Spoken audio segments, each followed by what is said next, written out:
well. Recorded? Great. All right, I'm going to do a quick roll call, and then we will jump into the agenda. Actually, we'll jump into the agenda.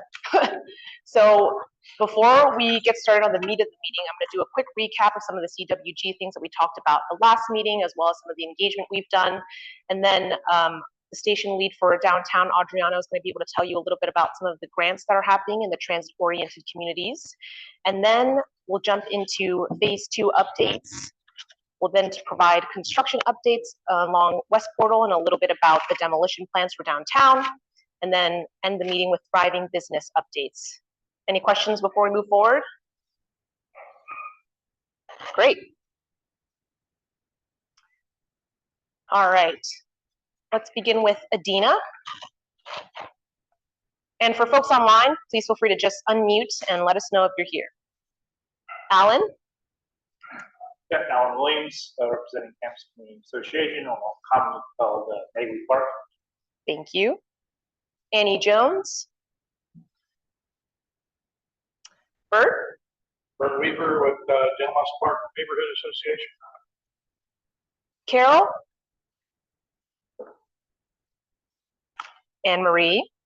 Anne Marie Todd, representing San Jose State. This is my first meeting. Happy to be here. Thanks, Anne Marie. Chris?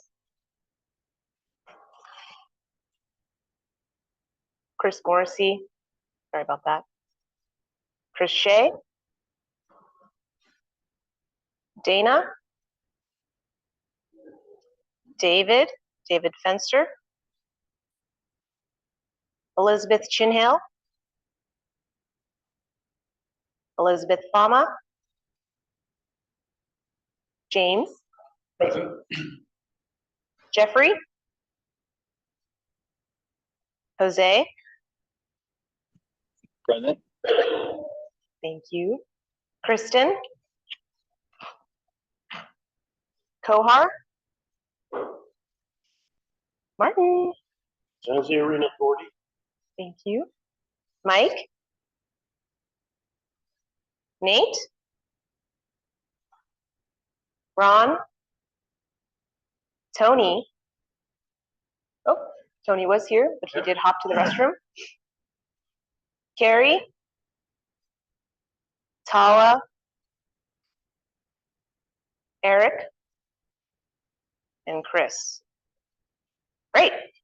Thank you all. Let's hop right in. All right. So a quick recap. Last time we met, we talked a little bit about the stakeholder toolkits that my colleague Tiffany here sends out to you all, with like social media graphics and language that you can easily send out to your community. We recently got feedback during that meeting that the PDF version was not as accessible, so we changed it to Word format. Wanted to make sure that once you all received it, that was still easily accessible for you all. You could just like take that content out and post it into your social media or newsletter. Any comments, concerns about that? Alan? I got it. I just didn't do anything with it at the time, and then it got buried in the emails. That I hate to be that way, but I want to send reminders of what's happening. Yeah. You can also repost from us too, if that's easier. You can also repost from us as well, if that's easier. We post online. Okay. Okay. Look at my hair. Okay. Fair enough. All right, but next time you get a chance to, let us know if you face any issues getting into the Word doc. All right. Okay. And then last meeting in February, we also got feedback from you all for the Thriving Business surveys. That included the surveys for the community-based organizations and the small businesses. So that was super helpful. We appreciate your time on spending to give us that feedback. Really, really helpful. And then Brent's going to cover a little bit about the future of those surveys in his section for the TBP. We did a lot of meet and greets. We had 17 of them from February till now. So thank you all for those who joined, especially you all in front of me today, and for folks online who joined as well. Super, super awesome to get to know you all on a very personal level. Hello, Kohar. And Yeah, we got a lot of feedback, super helpful. Some of the things include changing the meeting a little bit, kind of condensing the topics if they are not station specific. So that includes the construction update for West Portal. We still have all the slides available. You can see that in the packet you have, as well as the one that I sent you via email. We also have the slides here in person as well. But if we prefer to spend that time instead to just talk about more station-specific concerns or questions, then we can just skip through that material and instead spend that time to discuss. So some of the next steps that came out of our meet and greets, which I have still been working on, is to re-engage with some of our inactive CWG members, and I see some of them today, so I'm super happy to see you all, and inquire with new organizations that would be willing to participate. We will continue meet and greets till the end of this month, so for folks who haven't done that with us, you can certainly join, and we'll still hold those meet and greets in the future, casually, if you really need to find time with us to talk about something that you didn't get to during these meetings at the CWG, but they won't be the same, we won't be outreaching to you the same way that we did in the last few months. And we've, as I mentioned before, been adapting the meetings and the community engagement based on your feedback as well, so that's been super helpful. Thank you so much for your time. We're just going to do a quick report out. Some of the questions on screen are for the meet and greet folks. Did the experience that you have with us, was it well spent? Would you have preferred to spend it a different way? Or was it exactly what you anticipated? And if you've been engaging with your communities and your organizations lately, have you heard anything about the project from them? Any concerns, any positive, negative feedback, any questions? So these are just questions on screen to sort of jog your memory if you have any thoughts, but also the floor is just open for you to provide any thoughts you have unrelated to what's on screen. Just give you all a couple minutes to think about that. James? So I'm curious, I've heard at least a couple of our members ask me about the financial viability of this project, especially given recent comments by Trump kind of down talking the high-speed rail. So I'm asking myself, is his administration equally as antagonistic toward this project? I think our team here, Tom and Erica, are going to cover that in a little bit coming up. So we'll get to that definitely. Yeah, I think the answer is yes, but it's complicated. So it's viable, but it's complicated. I'll talk about it. Alan? Yeah, I appreciate the meet and greet. I thought it was less structured than I thought it was going to be, which is fine. And then tour the facility next time. Okay. Just to see where you all work. Yeah. Many times. So. Good to know. And yeah, the feedback's the same. All I'm hearing is federal issues, federal funding issues. And, right now they're focused on the HSR, so maybe that's good. Even though I want HSR too, but that's. Yeah. Thanks, Alan. Tony, did you have a thought? Saw you raise your hand. I spent some time with Eric yesterday. Thank you again for that.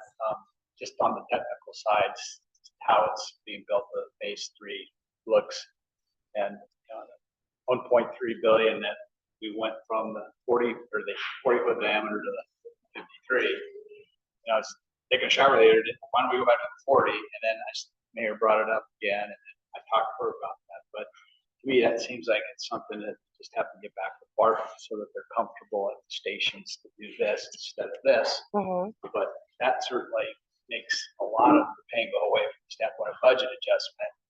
Now it's just how have pricing pieces stacked up against the tariffs and all the other things that are driving costs up. So those are things that a lot of people I'm talking to are concerned about. But I still think that's way better than the cut and cover. I know we talked about that to death. And I think I probably chewed Erica's ear about that from a business perspective. But I appreciate you listening to us. But that was an argument 5 years ago that we thought we had put it to bed, and I just still can't imagine going down this street with that kind of an issue. Not to mention what's under the ground that nobody really knows, because I've dug in these streets and there's all kinds of stuff, including bones and half tanks and oil spills and things like that that will add more money and time to a budget that nobody's looking at. So I think if we can get below that and stay that way, I still believe that's just fine.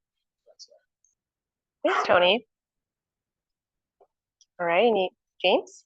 Yeah, I'm still confused, and I've heard some comments from our group about whether we're talking the small tunnel, large tunnel, two tunnels.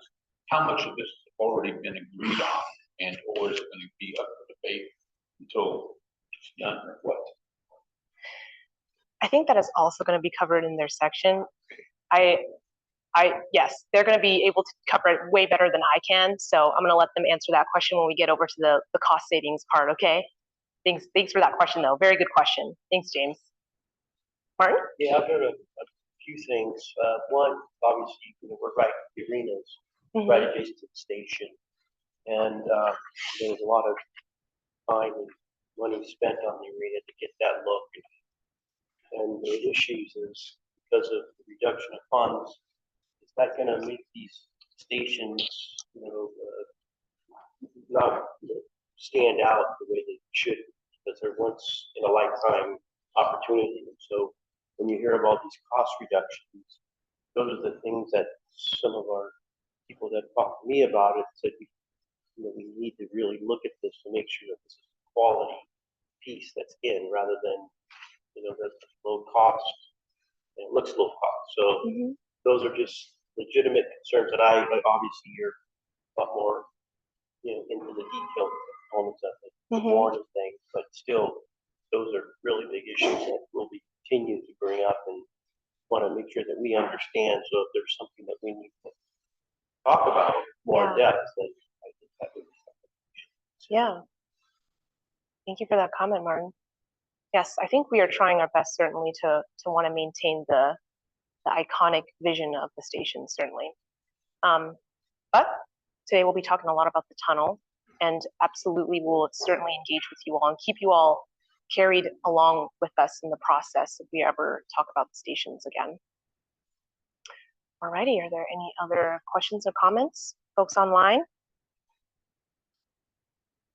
Alrighty, so just a quick reminder before I move on, just for folks who just joined us in the room, we do have new audio systems. They're tiny little mics. They are the black tiny little mics right in front of you.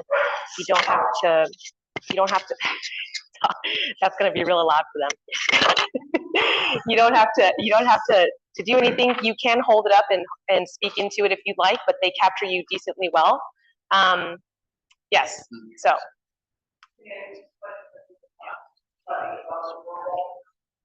Yes. So as much as you want the person farthest from the room to hear you, you want to be able to speak like that into the microphones at the distance they are from you on the table. All right. So, and folks online, of course, if you can hear us, just let us know. But I'm going to do a quick recap of the outreach we've done, and then we're going to jump into the transit-oriented communities, okay? So some of the events that we've been doing for Cafecito, which is at the Cristo Rey San Jose Jesuit High School, which is closer to 28th Street Station. We went to the school, talked to the parents, did a lot of overview of the project to let them know, and they expressed a lot of concerns with us, which was great. Great feedback, and great feedback for us to anticipate how to navigate those conversations in the future. We also participated at the Santa Clara University Career Fair, and we were also at the Viva Calle all in April. We will also be at Viva Calle once again in June. So if you have any folks in your community who want to learn more about the project, come and ask us questions there. We will be there in June. And once we know more about the path for Viva Calle, I'm sure we'll be able to post about where we'll be. All right, any questions before I move forward? What is Viva Calle? Viva Calle is a City of San Jose event. They close down all the streets. They close down all the streets of a certain path that they predetermine in advance, and so people get to roller skate, bike, walk, and just traverse the area without any cars. So super great event. There's lots of like shows, lots of vendors. Folks can go out and enjoy buying things or just learn more about projects that are happening in the city and do so on their feet. And it rotates neighborhoods. I think so. It goes into different ones. Sometimes they have it all in Japan, all in downtown of Japantown. The last one we were at in April went all the way down to the Emmerprush Farm. So folks could, I think, go from Japan all the way down to Emmerprush Farm. Great stuff. I enjoyed a lot. So if you guys love to bike, walk, roll, do any of those things, join us, tell about your community, and let them know that we'll be there. All right, any other questions? All right, I'm gonna pass it to Adriano. And he's gonna tell us a little bit about some of the grants that are happening in transit-oriented communities. All right, thanks all. So VTA is making $750,000 available for their second cycle of VTA's transit-oriented communities grant. The cycle is, the grant is available for 4 different program areas. Program area A, planning and policy, is available for local agencies to really advance planning and implementation of policies that align with BTA's and MTC's transit-oriented communities policy. Program area B, community resilience, has up to $100,000 per grant available for community-based organizations that are 501c3 nonprofits. And the intent of the community resilience grant is really to support anti-displacement measures, specifically by supporting small businesses and to advance affordable housing. Really, this is geared towards community-based organizations that may be looking to make the next step towards becoming community development corporations. And so it's largely a capacity building grant. Program area C, education and engagement, is focused on really equitable engagement practices, implementing equitable engagement practices either as part of existing city engagement or other community-based engagement, and really engagement and education focused on transit supportive policies and transit-oriented community development and advancement. And then program area D, placekeeping, arts, and activation, is available for both, again, just like C, available for local agencies and 501c3 nonprofit community-based organizations.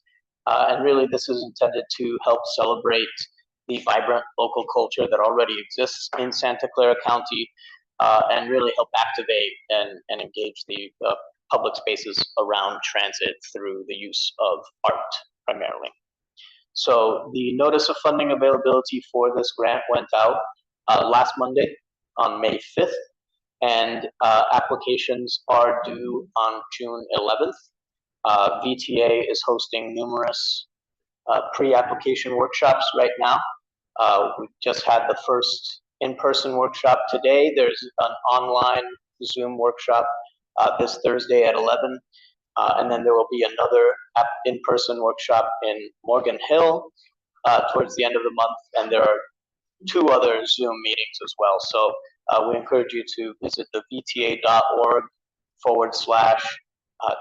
grant webpage to learn more.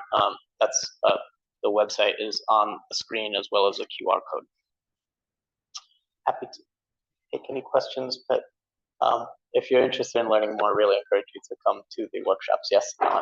Is this then kind of something permanent after BART's been put in here, or is this something that's going to help the transition? Is this something to help? So this is looking at projects that are within a half mile of existing or planned transit stations and transit centers. So for this specifically, for this cycle, we're looking at within a half mile of existing VTA light rail, planned or existing BART Caltrain stations. So it's not specific to the BART program.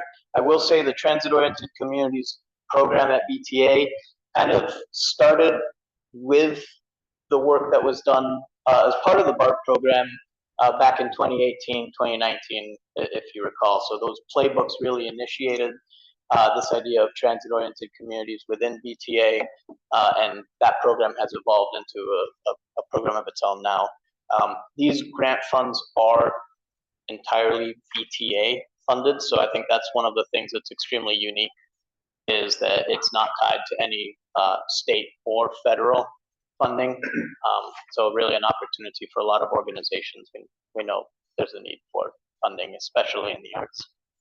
Is this a line item currently in the VTA budget?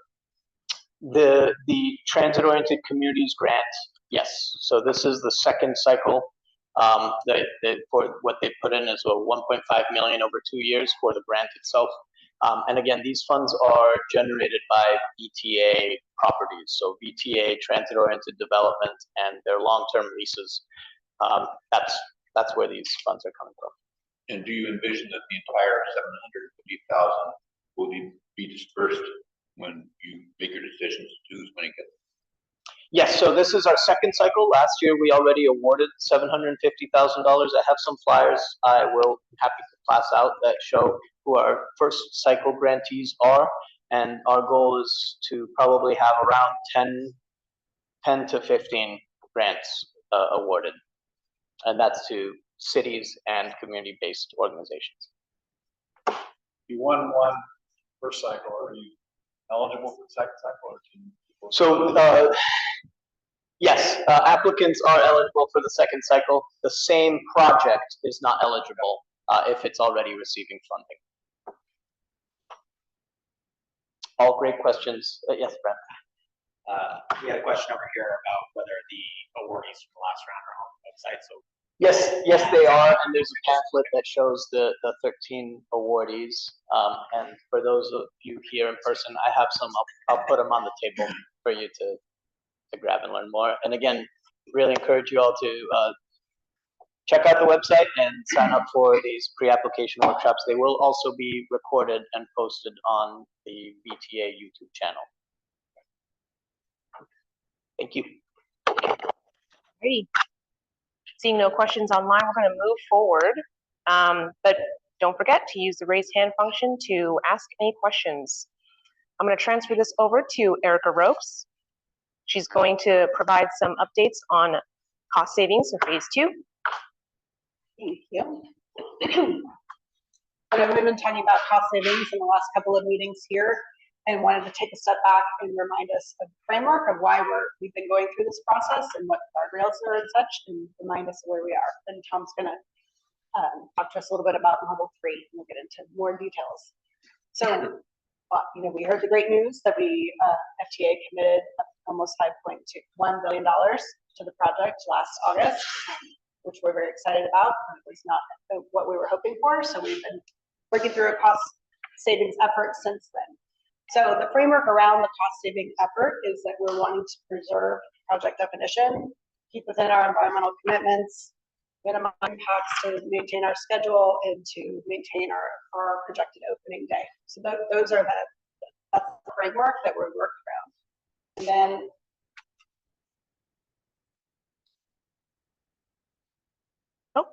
I got you. I don't know if I can. Yeah, it's not working. So, and then building on the framework, we have the guardrails, right? So we have our environmental clearance. We have a record of decision from the federal government. And so we're staying within that environmental clearance, but we can make some slight modifications that would require a reevaluation through FTA. Thank you. And not require a new supplemental document. So we're staying within that guardrail, as well as not introducing new risks to the project that would increase the cost. And then in addition, we're engaging with our agencies and stakeholders like yourselves. For example, we heard last November the importance of maintaining the passenger experience. So we use that as one of the guardrails as well. And then building off on that, we have our 3 program considerations that we've been working on since that time.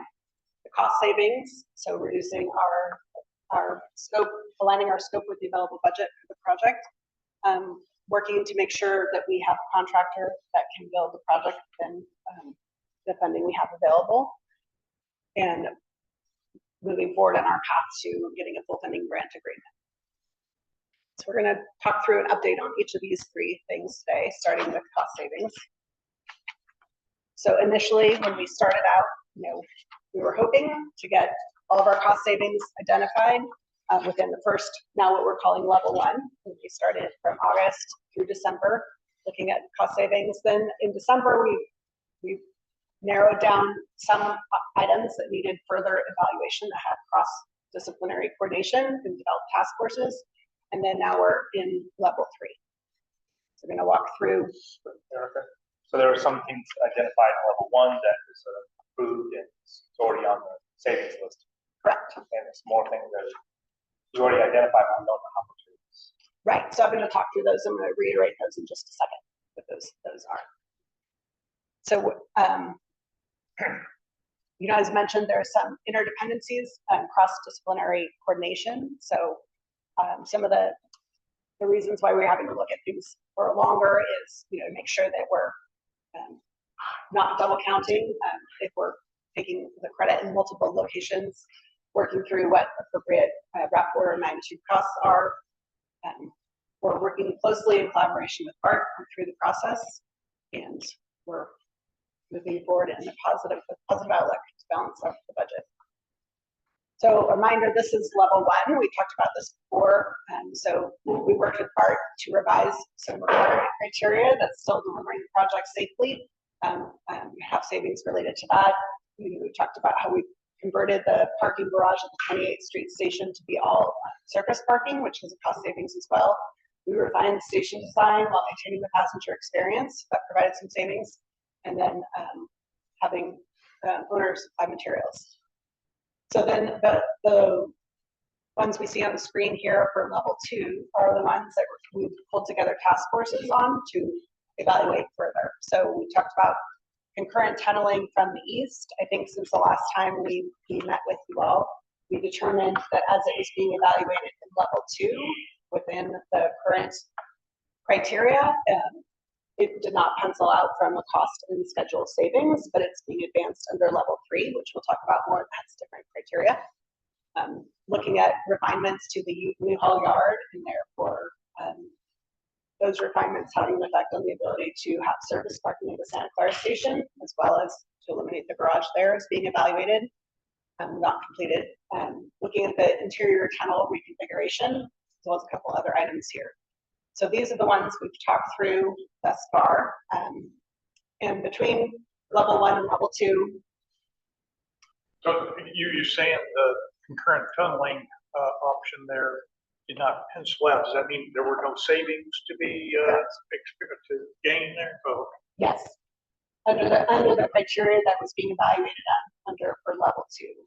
But now that we're moving into level 3, that Tom's going to talk about, we're questioning the criteria and taking a different look. Okay. And so that's why it's moved into that phase. Erica, so sorry. Just some folks online can't hear you very well. Is it okay if you just hold the mic? Yes. Thank you. Is that better? You can hear me better? Okay. I'm going to pause here before we get into level 3, because this is not too much new from what we had before, but it's kind of the end of the process and where we've been to date. So I wanted to pause and see if anyone has any questions before we dive into level 3. So it looked like level 3 is, level 2 is done, but still it's a variance of the cost. We don't know what it's going to be until we do it. So there's been more work. So the tunnel interior reconfiguration ties into what's being advanced in level 3. And yes, and so for the Newhall Yard facility in Santa Clara's reconfiguration of the parking, that work has been ongoing with BART, and so we're still refining it. And so the number here has not been finalized. So we're still working through configurations. We're now to option J in different configurations we've looked at. And so the cost estimate for that is just not yet finalized. So. Any questions online? Folks online, just a reminder, please use the raise hand function. If you are driving by chance, you can definitely unmute. Let us know if you have a question. Erica, real quick, so just summarizing with 1 and 2, it's about 400 million thereabouts. Correct. And we were trying to close about $1 billion or somewhere in between that. Yeah, somewhere between 700 and 1.2. Okay. All right, seeing no questions online, you can go ahead and move forward. Okay, yeah, thank you, Tony. That's a perfect segue into what we're getting to now. So as Erica said, we certainly hope that the things that have been on the screen to date, parking garages, resizing the yard, would get us a higher number, but they haven't. And we are, for that reason, moving on to looking at some more aggressive changes to the design that are still within the guardrails Erica described. So we talked about level 3. We have not gotten into what we might call level 4, which are changes that are so fundamental that they would cause us to have to reopen our environmental documents or change the definition of the project. So these are things that still are within the current project definition and push the guardrails, but don't go beyond. And we specifically tried to take a look because you could brainstorm any number of ideas, but we tried to focus here on things that address the fundamental cost drivers of the project and did not compromise on really our core principles, safety for the most part, but also things that we know would not be acceptable to BART. So we think that we're pushing at an appropriate level here. I want to really emphasize. Yes, James. Can you please clarify what is the acronym FTA, PMOC, and Gulf-Leiter? Sure. Yes. So the FTA is the Federal Transit Administration. That's the federal agency that will ultimately, that is, as Erica said, committed $5 billion to the project. PMOC is the Project Management Oversight Consultant. So the FTA, given the fact they're investing so much federal money, has their own independent kind of oversight auditor who looks over our shoulder and has been actively participating in this process to both feed us ideas and advise us on which ideas may be worthwhile to look at. Gall Ziedler is another independent consultant who is retained by the VTA's Auditor General. So feds have put in $5 billion. They've got their own oversight. Santa Clara County taxpayers, when the project's done, will put in about $4 billion. And so your interest as taxpayers is being protected by this other independent overseer, Gall Ziedler. Both of them are actively involved in our task force and our working groups, trying to both give us ideas, but also make sure that we're on the right track and looking at things that are likely to actually save money. John, real quick, BART's the operator, but some things are being done for their preference. Is BART stepping up with a checkbook that wants to contribute into this? Has that been approached at all? BART, so the financial relationship between VTA and BART has kind of been defined for about 20 years through the agreements that were put in place after Measure A passed. So BART is not contributing capital dollars to this. Where they are being, I would say they're being a good partner, however, is being a little more open-minded and flexible about their design, their needs versus their wants. I mean, I think that's what do you need versus what do you want? And what do you need an opening day versus what would you like to have at the ultimate build out of the BART system in the future? And so when we talk about things like how big the yard has to be, that's where we're really pushing each other. So again, just analysis at this point. This is not a recommendation, but for us to really move beyond that $400 million, we know we need to address the core driver of the cost, and that is the size of our tunnel. So I think most of you were here when we made the important decision to move to a single bore back in 2018. That decision, I think the single bore remains the right decision. And nothing you see here is going to be talking about a twin bore or backing out on that decision. But the size of the bore has gotten, over the course of the design, has gotten 53 feet wide, and that has big impacts on the amount of soil we have to excavate, just how fast the tunnel can move from one side of San Jose to the other. And for that reason, we're interrogating whether it's possible to build something smaller, maybe attack some of those old assumptions, and see if either new technologies or new ways of thinking about the project could lead us to a different approach without moving away from the single bore, still a single bore. Well, here's a lot of acronyms, probably not important to go through these point by point. Suffice to say, we've got our own consultants, we've got independent consultants, we've got staff who are expert in both construction and tunneling, who are all participating in a cooperative way, looking at ways to address the design criteria and come up with different ways of building a different kind of single bore tunnel. And I just want to really stress where we are in the process again here. So moving from left to right here, this task force and this level 3 work, we've identified the major issues we want to question, which is the size of the tunnel and the way it's being built. We put together a task force to identify what are some reasonable options to look like. So this is not just pie in the sky ideas, and that's where we are right now. I'm going to share Erica's going to share some of the outcomes of that conversation. The next thing we need to do is go away and figure out how much would this save in terms of time, in terms of dollars, and realistically, what would the change in the impact be on the broader San Jose community? The Federal Transit Administration is going to bring in some experts from other cities that have recently built big tunnels, Los Angeles, Seattle, New York, to give us their feedback on how they wrestle with the exact same question, because just about anybody who builds a big tunnel comes to this point at some point. How big does the tunnel have to be?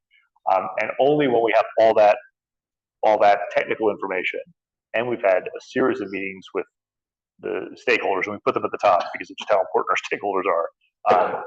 Key stakeholders includes this community working group. So this won't be the last time we have this conversation before we think seriously about changing the design of the project. But that's where we are on the project. We're here to show you some ideas that look technically feasible at this point in the process. And with that, I'm going to hand the mic back to Erica. All right, thank you, Tom. So reminder, what we'll look at here is just analysis at this point. And so the task force has looked at a smaller single bore that's approximately would require a 40-foot diameter tunnel boring machine with side-by-side tracks and side platforms, as well as looking at a mined construction, which is sequential excavation method, which requires ground improvements as another option that we'll talk through today. I'll have more details in the coming slides on what those You'll look tell like. us what that means. Yes, we'll walk through it. So at the bottom, you see there's some additional ideas that have the task force has come up with, looking at fully stacked tracks, which is similar to what it was a couple of years ago. Looking at the bottom, you see the hybrid option, the concurrent tunneling from the east. So whether that is with the larger bore from the west and the smaller bore from the east, or smaller bore from both directions, all of that is being evaluated as part of this. And as we advance this, once we determine the technical feasibility, we're going to work through with BART on some design criteria variances that are needed with the smaller tunnel. With safety in the forefront of our mind, we will not be compromising on safety. In addition, we're going to be evaluating changes that are needed to the emergency ventilation system within the tunnel, as well as at the stations with our partners at BART and the San Jose Fire Department. Yes. The last one caught my eye. Initially, there was going to be a ventilation egress at 13th and Santa Clara. Would that possibly come back on the table? As of what we're looking at now, no, that we're not looking at that. We would not need to add back in the 13th Street mid-tunnel facility at this point, the ventilation facility there. So now here I wanted to talk through and show comparison of the size of the tunnel. So the 53-foot diameter tunnel boring machine with the larger tunnel you see on the right. So that right now we have our tunnel boring machine being fabricated in Germany. As you see in the middle there's a 22-foot wide center platform between the two trains within the large tunnel. On the left side, you see the smaller tunnel size that would require a 40-foot tunnel boring machine. And as you can see here, that 22-foot wide platform does not fit within the tunnel with the two trains. So as such, we have to look at a different construction methodology. The station platform would have to be constructed on the sides through a different construction methodology outside of the tunnel from the surface down. The 22 feet wide center platform, how do you come to that? So as you can see in the image on the right, there's there's stairs and elevators in the middle of the platform, and then there's clearance from the train on either side. So between the width of the elevator and then the clearance on either side, the combination of those three is the 22 feet. Is that a regulatory thing? Yes. It's about as small as a 6-foot stair with 8 feet on either side. It's about as small as you can make a platform in a train station. Now we're going to talk through and show what ways that we could implement this. So what you see here is the Diridon station. The station entrance building is still shown in the same location, but one thing that's being explored is shifting the alignment. Currently, the alignment is underneath Santa Clara Street in the design we've seen to date of the underground tunnel. but shifting the alignment to cross diagonally through the block there. And so by doing this, then it would allow for the construction of this station box, which is what's outlined in blue, to happen from the surface down, and that would not be in the middle of Santa Clara Street. So this is something that's being explored. On the left side, you see the area in kind of a beige outline. That's the footprint of the future Diridon intermodal station. So we have a technical team that's working with the Diridon technical team, and we'll be evaluating how they can work together in the future. Does it raise the height underground? Is it still deep? Or yes, there's perfect segue. Thank you. So this is a cross section at the Diridon station. So on the right, you see the larger in teal, the larger single bore tunnel, where the distance from the street to the platform is roughly 80 feet. And so by switching this methodology, the platform is now about 53 feet from down below, and you can see the outline of the box of what would need to be cut out from the surface to build.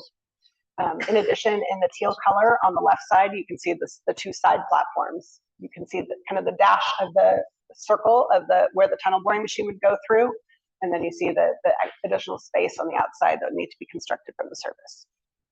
This will be needed for all 4 stations, or 3 stations. Correct. So today we're only going to walk through Diridon and downtown, because 28th Street is in the same location in the station block off the public property. So it's in the same location it was before. I do. To clarify, it's for 3 stations, not all. Right. Yeah, yes, 3. Before we move forward, I know we have lots of questions and we will absolutely get to them. I just want to let Erica get through the whole section and then we'll ask them all at the end. Is that okay?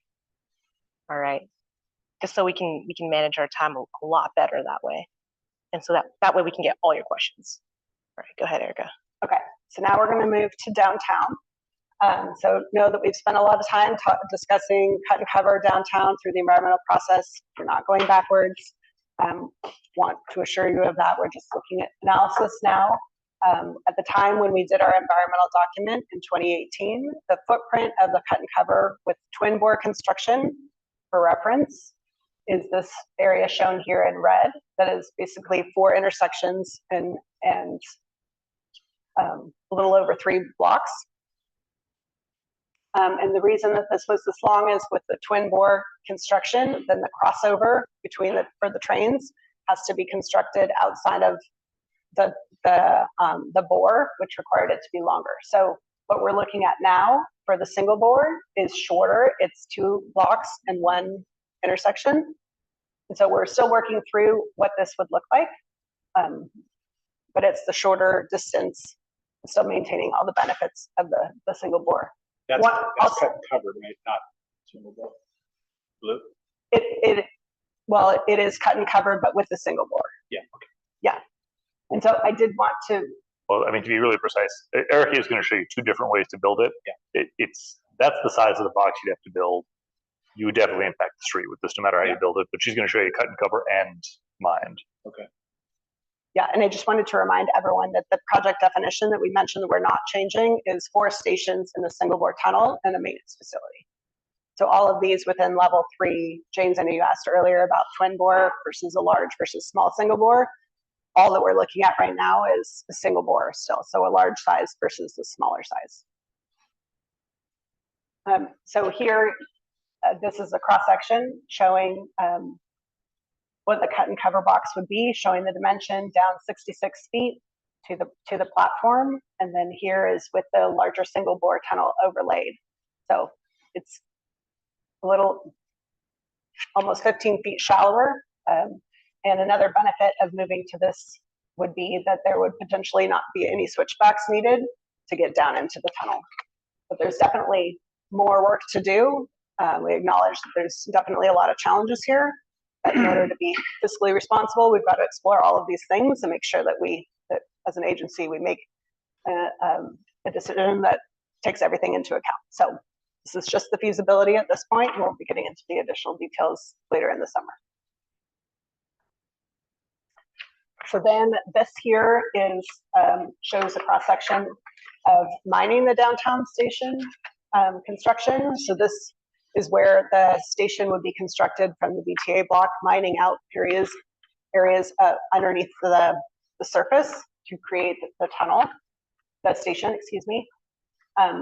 In order to do this, this requires extensive ground improvements from the surface, either via freezing the ground or via grouting. So that's being analyzed. In the past, this has been studied several times before, and it's been determined that the risk is greater than cut and cover, but the task force is looking at it again to ensure that there's nothing new that's changed and new technology that would make this more viable. So this is being evaluated also. We've had engagement with many of you groups here, as well as the community working group, and we'll continue to engage with you all. And just reiterating that we are here to transparently share with you where we are in the process. We'll continue to come back with you and meet with you as we advance. So that's cost savings. Maybe we pause here before we move to the next, I think, for questions would be good. All right, floor is yours, y'all. Go hard. I have a question. So from a user perspective, the smaller versus the larger, where you have the stairs in the center or the platform on either side, if the user of public transit goes down the wrong entrance, I guess, walking, and so just from my understanding, is there a difference in the user experience between the larger bore and the smaller where the platform is on either side? Yes, so within the single bore, I've moved back to this slide here. It's easier to see as they're separated. So within the single bore, you come down the stairs or the elevator in the middle of the bore, and then you have a platform that you can access the train from either side. When we switch to the different construction methodology, with the use of the stairs or what looks like the black box on the outside, so you would come down to the platform, but then at the top of the tunnel, you can kind of see that gray area. You can transfer over and via mezzanine to the other side. So if the user went down the wrong direction, then then you'd have to go up and go over. Yeah.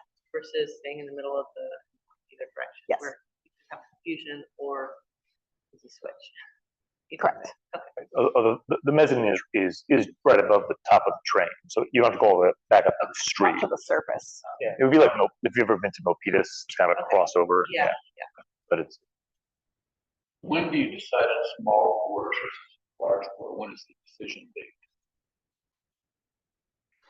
So we intentionally have not put a decision date on here because if we find out that third bubble there, we don't look at cost, construction schedule, and risk.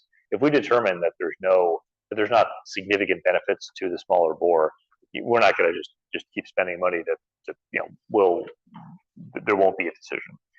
But if both of them are viable, that's a process that plays out this summer. So we're going to come back with answers on that third bubble. We're going to come back and be talking to stakeholders and to our board probably in like July,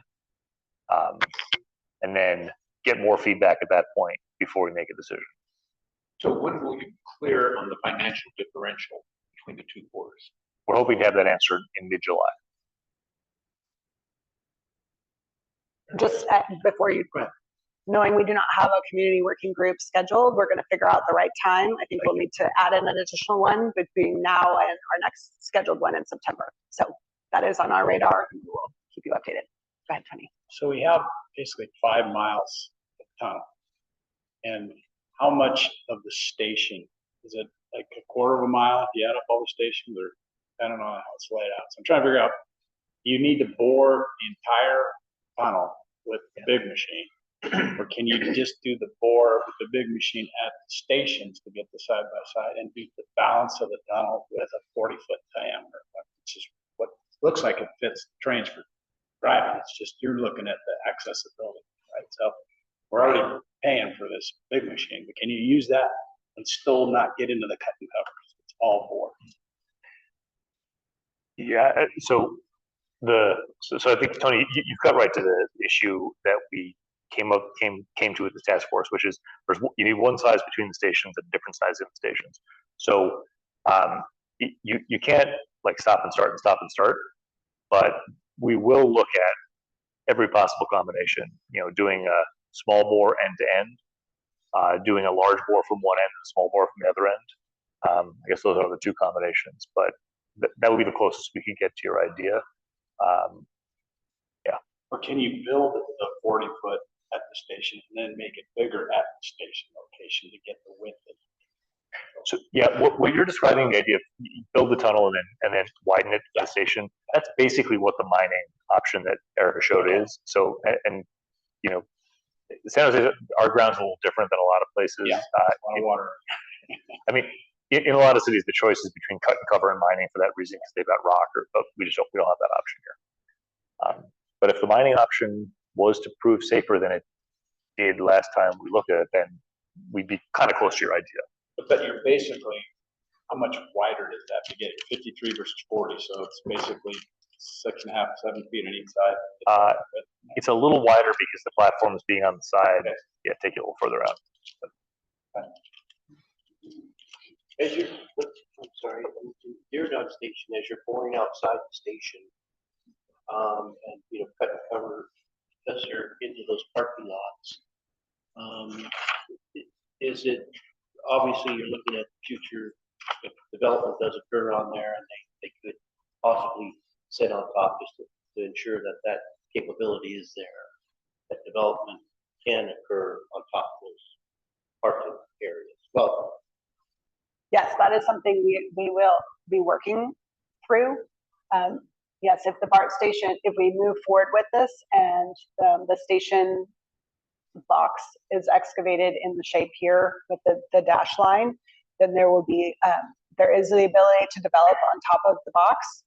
It is limited and there are more stringent requirements that would need to be met as it's being built on top of a BART facility. So that's something that's part of our evaluation that we're looking at as we move forward. And so on this one right here, so this entire blue box would be totally carved out. Yeah. So we should not have too much effect on traffic on Santa Clara Street. Correct. Or SAP Center. Correct. Hopefully so. For sharp people, don't want to have too much effect over it. Okay. And then the other question I have is on the mining downtown station. So you would have the tunnels bored through, and then dig a hole from the side and mine in and dig all that out around where the station was. Correct. All right.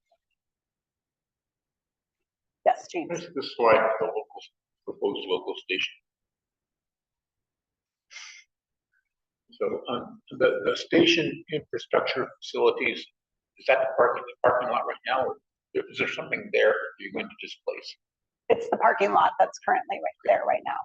So VTA owns a large portion of this block between Santa Clara Market First and St. John on the top, except in short, except the corners, right? There's different buildings in the corners. And so VTA purchased the property for this project a long time ago. So right now, yes, that's the parking lot over here. And what does infrastructure facilities mean? So these are the facilities that are needed to run the station. So it's traction power substations, different systems equipment that's needed for the BART system to function. Ventilation fans and variety of things are needed to be housed in that facility. So the size of that is still being refined, but as of now, that's the size that we're looking at for that. And is that a multi-tiered structure? It would be a single story, but a large single story, similar to the room we're in here, where it's has a tall ceiling.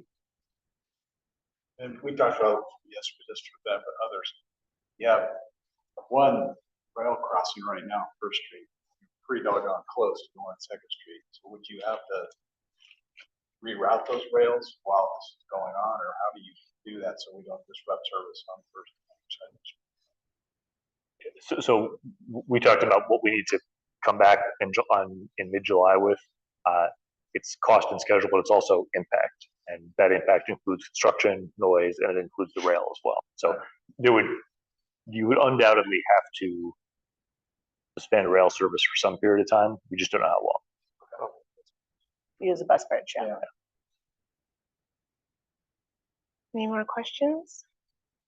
All right, let's jump to folks online. Don't forget to use the raise hand function to ask any questions. Seeing no questions online, I think we can move on.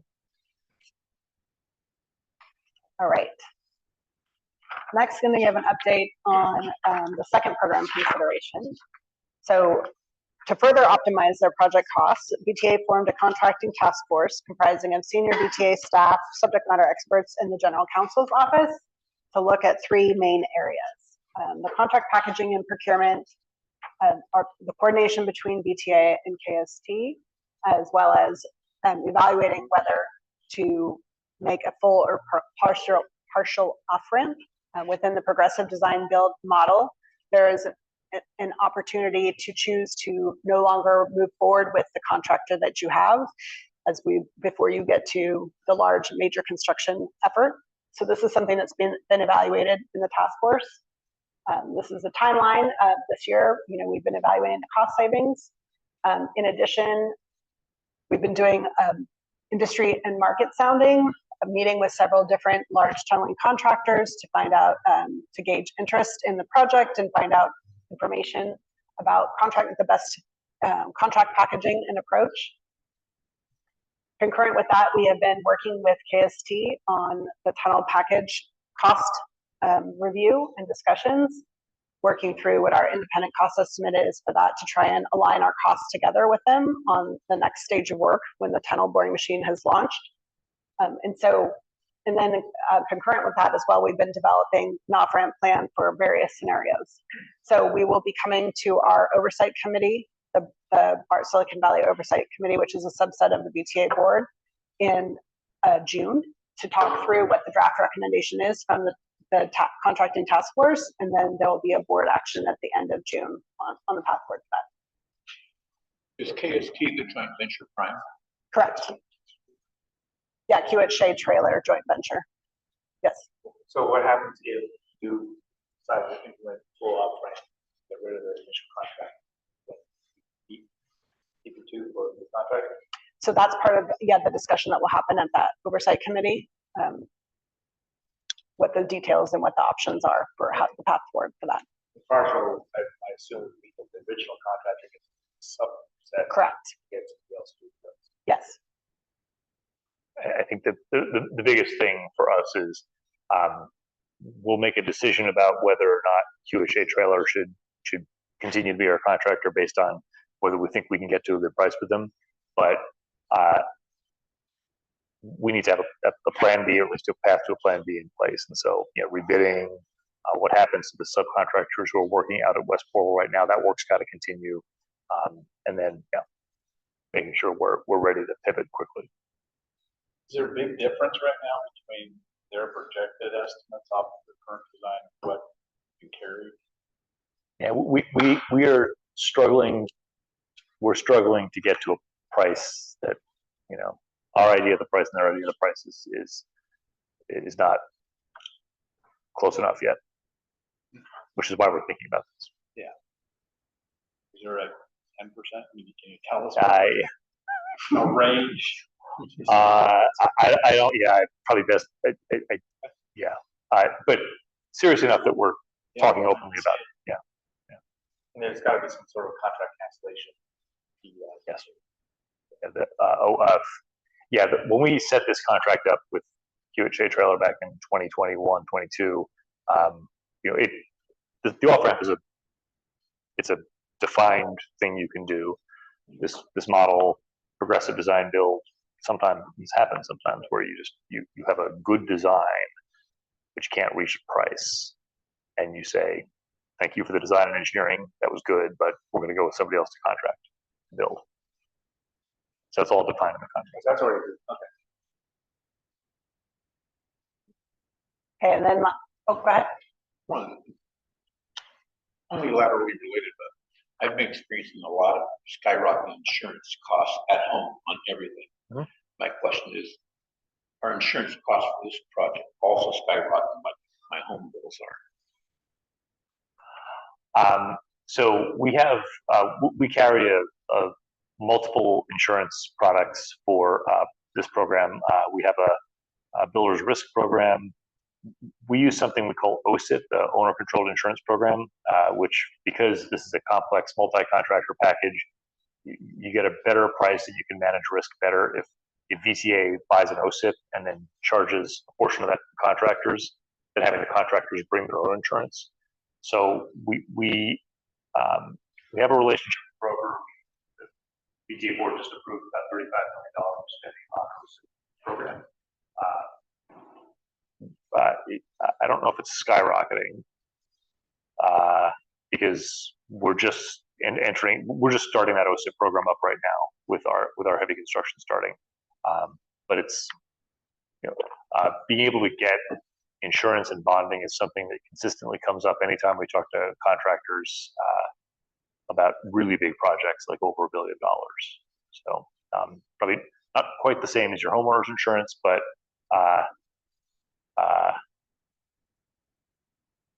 it's still a form of, it's hard, risk is expensive right now in the market.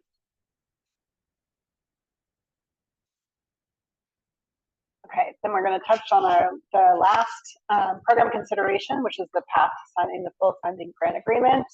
We have ongoing coordination with Federal Transit Administration and their project management oversight and consultant, with regular meetings. We had a workshop with them in December, and some of the ideas that were developed there will be we are evaluating under our level 3 concepts. And we have general check-ins with FTA headquarters regarding our cost savings efforts. As shown on the process slide, we have the peer review that FTA will be participating in. So we're actively engaging with them as we're advancing the cost savings and the contracting to determine the right time to apply for the FFG. And that's the end of our update. Any last questions before Brent gives us an update on construction? I'm just curious, how are those conversations going with the FTA? Well, I will be able to tell you more next week. We're going to be in, Carolyn Gannott, our general manager, and I will be in Washington, D.C. We're going to meet with some of the senior career, not the appointed, but the career staff at FTA. But they open the door when you arrive. Yeah. Sorry. Look, I'll be honest. FTA, like a lot of federal agencies, is struggling with staffing. They've lost about 20% of their staff to buyouts and retirements. So that's a challenge for us. The staff we work with remain. I mean, the FTA staff, they're there to find ways to help agencies like us get projects built, because that's their job. And the staff we work with continue to take that attitude.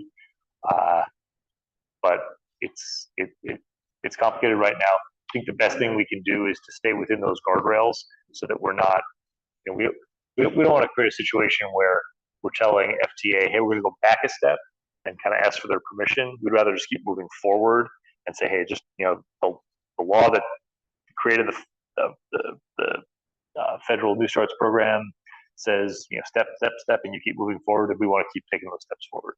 So hopefully they'll meet us there. You remember that hope is not a strategy. So so hope's not a strategy. So okay, so there's you're right. We're also going to meet with our congressional delegation. So each of the members who represent Santa Clara County have always helped remind whoever the Secretary of Transportation is, red or blue administration, how important it is that the federal government meets its commitments to this project.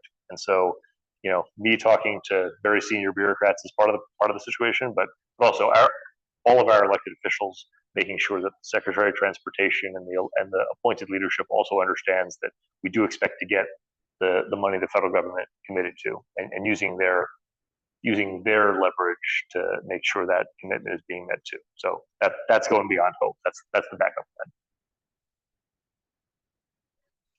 All right. Any questions online for folks? Okay. Just before we move on with Brent's construction update, I do want to quickly remind us, let's let Brent finish his section, and then we'll ask questions at the end, because we are hitting 5 o'clock mark, and I want to be able to get you all to be able to discuss everything and ask all your questions. So the best way for us to do that is to just let him brush through the section, and then we'll ask all at the end, okay? Hi, everyone. We do have the opportunity to give you kind of the full construction show tonight if you want to hear about what's going on at West Portal, or we can just kind of focus on a couple things that are in the downtown area. You do have all the information in your packet, so I wanted to see if there's any preference from members. What were the options again? Well, we've gotten feedback from you that maybe we don't need to talk about all the construction or other things going on in project alignment. So we could talk about what's going on in West Portal, or I could just focus on just a couple small things going on in the downtown core. When do we get the tour? We know you want that tour. Okay, well, let's just move forward. We'll talk about downtown first here.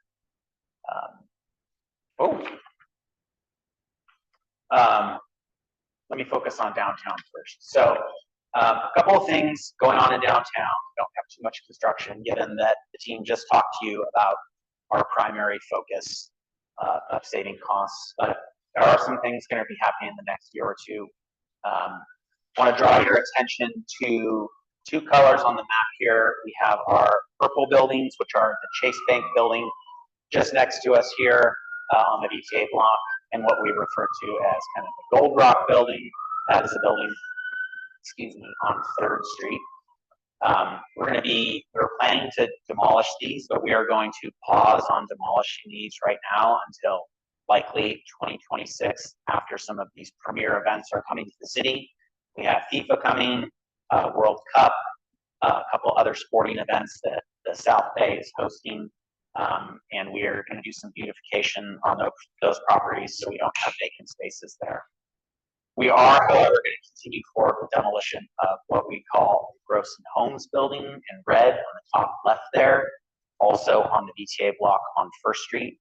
This was known for a while as a courthouse. This building is in pretty bad shape. We do need to take this building down. So we are proceeding with demolition and want to do that before those events occur. Our plan is to kind of bring that down to a sidewalk level, possibly fill it with some gravel, but kind of make it a little bit more presentable over the next year. And then to the right of this graphic here, another building that we refer to as Good Life. This is next to where the 13th Street ventilation facility was going to be. This building unfortunately burned several months ago. We need to take down that charred structure. And the city also has a fire station that's opening across the street. So we want to get that done in a timely manner. So we're working on 2 building demolitions, but we're going to postpone the Chase and the Gold Rock buildings. You're going to replace the Good Life with the parking lot, fenced-in area? I don't know if we've determined that yet. Probably it will just remain fenced. We do have security on site currently right now, so that the site is secure. Nice little park. Okay. We do want to show you what these other 2 buildings will look like. We partnered with SJVA. These are their designs. They've actually started working on this building. They saw the ladders on my way in today. So really painting this building, making it look a little bit more presentable as part of the association's beautification project along Santa Clara Street, and jazzing this up a little bit so it's not so blank for folks passing by. This one I really like. This is on 3rd Street. It's kind of meant to have a stained glass look. So we're going to put some art decals on the windows, and then at nighttime these are going to be lit. So they're going to kind of be lit up at night and kind of have a stained glass effect. So we want to have something a little bit more presentable for the next year and a half. These are 2 buildings you're going to demo 20. They will eventually be demolished, yes. Okay. But we're going to pause on those right now. Okay. We're doing on time, man. We're doing great. So if you would all like to get details on the West Portal, status on the construction of the new hall yard, we can go through that. Unless you guys have questions or concerns about what Brent has just talked about so far in regards to the demo plan and downtown beautification plan as well. Just a point of clarification. Yes, James. Is the West Portal same as the Santa Clara Station? Is that where it is? They're right next to each other. Yeah. So the West Portal is an area where the subway will begin, kind of on the left of this graphic. It's also the site of where the maintenance facility is and also houses the Santa Clara station at the very north end on the right side, kind of orange dot there. So something that's helpful about going through the section is it could be a precursor to what you could see in the downtown section when construction starts, like the truck haul routes that we've got going on, all of the notices that we send out, and the efforts that we put out to outreach to folks to let them know about the construction. So that could be helpful information as well. So we can brush through that a little bit, and then you all can ask any questions. I can ask questions by my fellow Caltrain riders because they know I follow this stuff. Okay. Every time I go by, they're like, what is that? What's that? Let's do a quick, Derek, it's up there now. let's do a quick update for you all. So right now we're looking at the West Portal construction site. So this is where Kiewit Shea Trayer is doing the bulk of the construction work. They're going to continue constructing here. You can see in kind of that cyan turquoise color in kind of the top left. This is the launch structure. So this is a location where our tunnel boring machine could begin boring the project. It's a deep structure, so it requires a lot of close coordination too with the adjacent railroads. This is really an important item to keep moving forward for the project, so that connects up the boring machine when it arrives on site.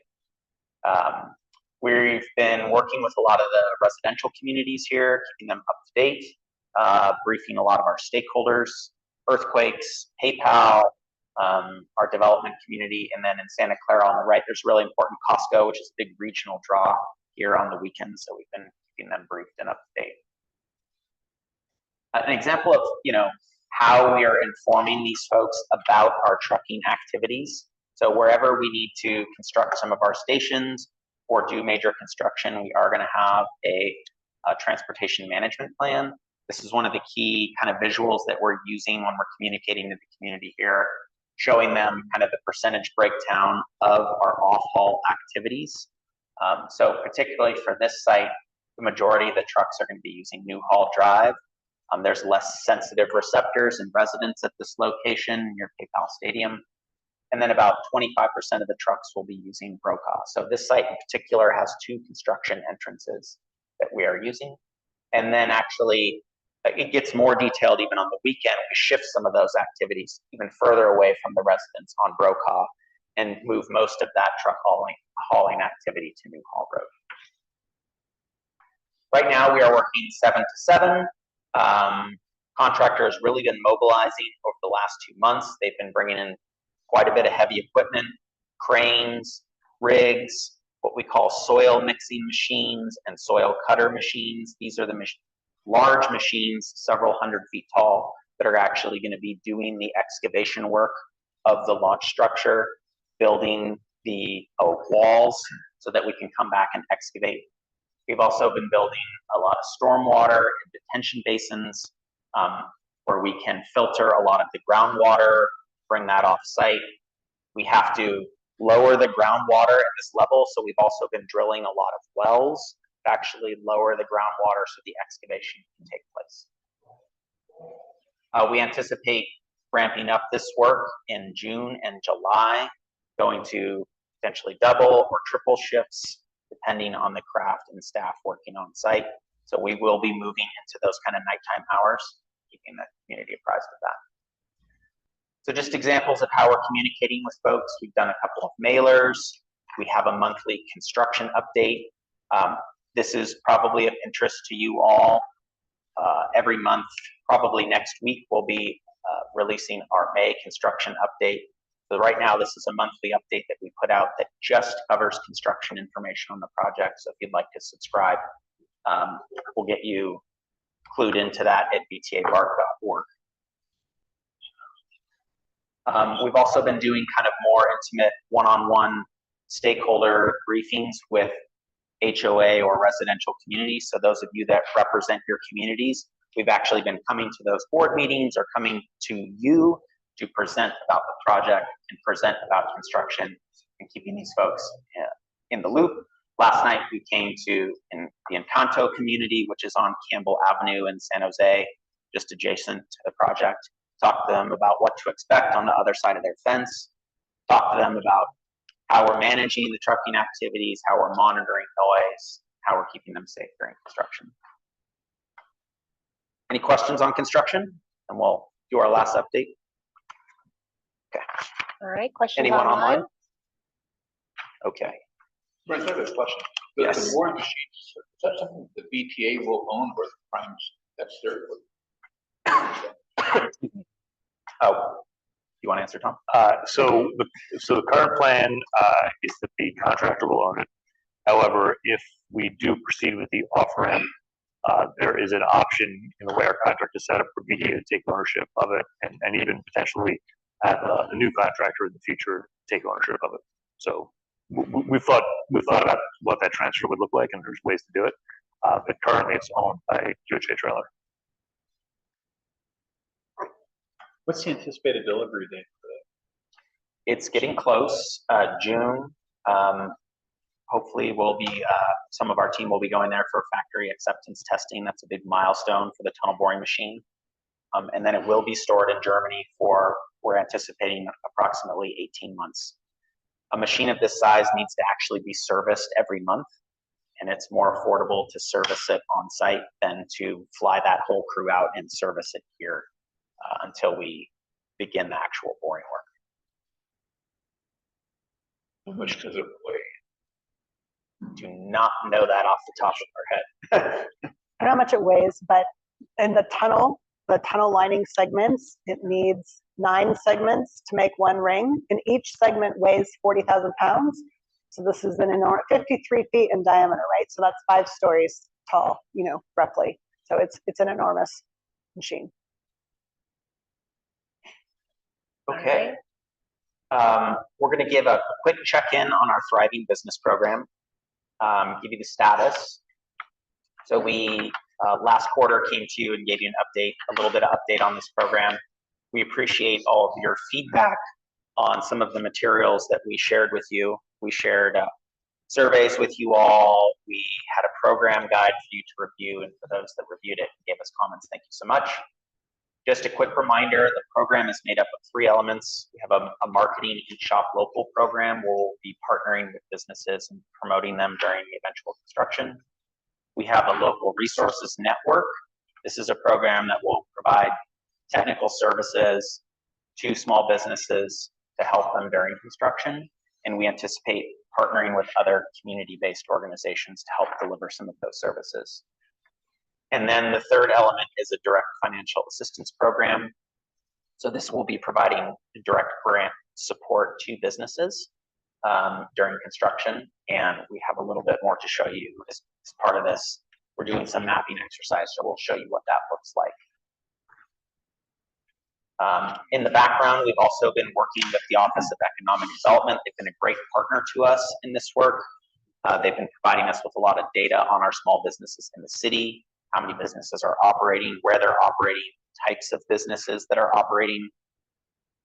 We also convened our small business task force in February and asked them a lot of some similar information that we asked you all as community leaders.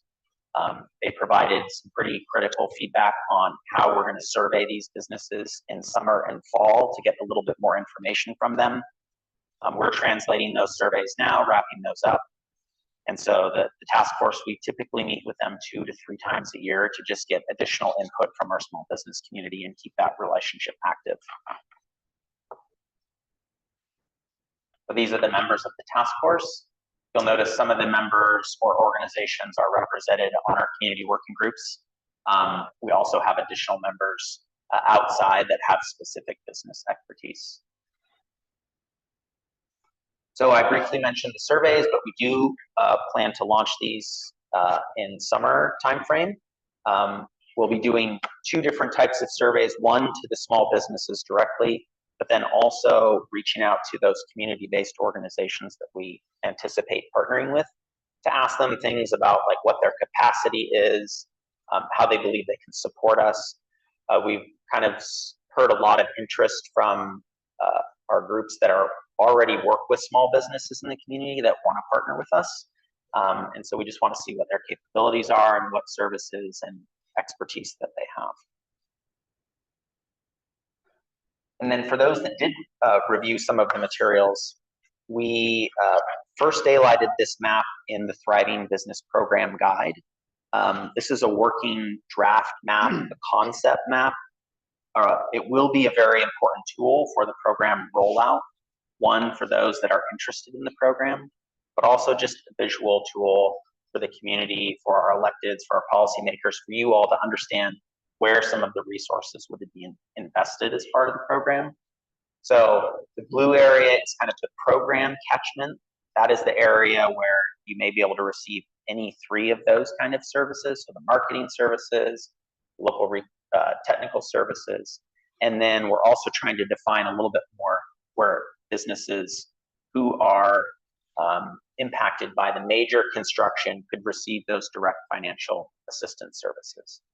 But we don't anticipate all the areas receiving direct financial assistance. That's really targeted and designed for businesses that will be most affected by construction. So we're still working on this map and updating it. One, based on feedback we received from you all, it needs some refinement. So we're going to continue working on this, and we plan to kind of hopefully bring this back to you at the next quarterly meeting with some updates. I just wanted to add on that the direct financial assistance program was developed based on the current construction, where most of the construction was happening off street. If we do end up implementing something on level 3 that has more of an impact, we will revisit the program and adjust accordingly. So just want to make sure you're all aware. And that's been a similar question from board members or from other policymakers as well. They've asked that same question: is the program flexible? So the board has approved a certain amount, but there's no reason why we can't come back based on if there are changes in design or construction methodology to change the program in the future. Brett, the areas that are going to be affected looks a little bit cloudy, and so they don't align with streets, or then it's, how would a person know if they're in and around that area that they can participate, or why aren't I participating? I've seen maps like this before. They've created a lot more confusion rather than a lot more clarity. So, the cloud maps are need to be refined at some point. So maybe there's criteria that this is based on. Yes. And that's where, people who know the streets, because there are people who live in this area know the streets and know where they're at. So ensuring that there's limits or lines that they can define themselves, I think would be very beneficial in the future. Yeah, that's great feedback, Barton. Thank you. So this is kind of a flat static map, right? So we'll have a tool that you can zoom into or see in a little bit more specificity. We're also exploring some of that flexibility that the board has given us direction on, which is to kind of look at different buffers to really see the number of businesses and really what potential participation of businesses could be. So that's where you're seeing some of that cloudiness, as you referred to it. Yes. Will there be an allocation for retail space within the stations? So that is something we've consistently explored. It's not something that BART allows as part of their general policy.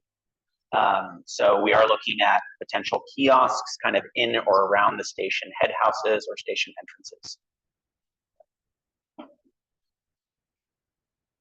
All right, any folks online that have questions? Feel free to use the raise hand function. Okay. All right.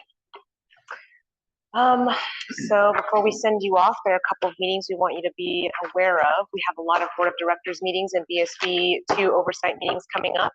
The next one will be in June 5th. That'll be just an overall BSB 2 update. You can hear a lot from Tom and Erica on that one as well.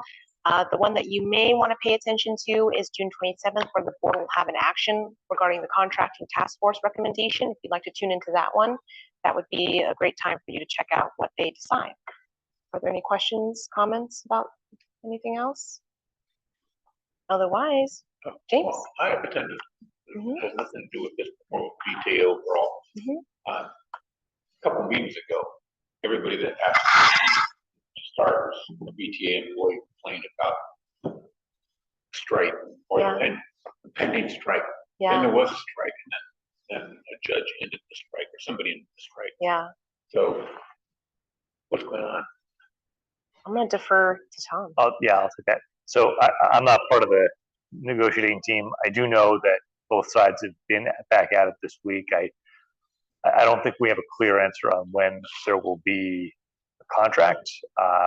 But I mean, for riders and the public, our buses and trains continue to run and will continue to run.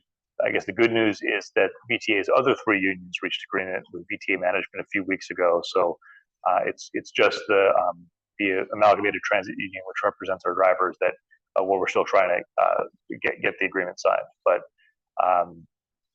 yeah, the service is running. Both sides are meeting. Don't have an estimated date for when they'll have a contract signed, but the other unions have signed contracts. And are you guys represented by the same employee associations or unions as the vehicle operators, right? No, don't think anybody here is ATU represented from our team here. So the answer is no. I just, I'm making sure. No, I don't think so. No. Most senior management is not represented employees, and then some of the Right. folks on our team are also consultants or contractors. Good question. Thanks, James. Anyone else? Gohar? Yeah, just from my understanding, so BART gets involved. What visibility do they have on all of these progressions? Do they have any? So they have folks that sit in our office with us, and we engage with them in meetings throughout this whole process and the design process in general, as well as we're going through this cost savings effort. So they're at the table with us as we explore these items. That they're on that table and then we're getting visibility. Yes. When? Yes. Does VTA have a seat in the BART board?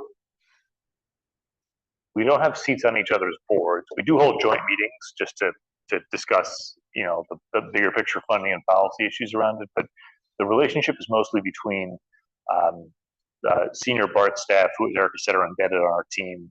It's more of a senior staff relationship. Any other questions? Folks online? Raise hand function, last chance.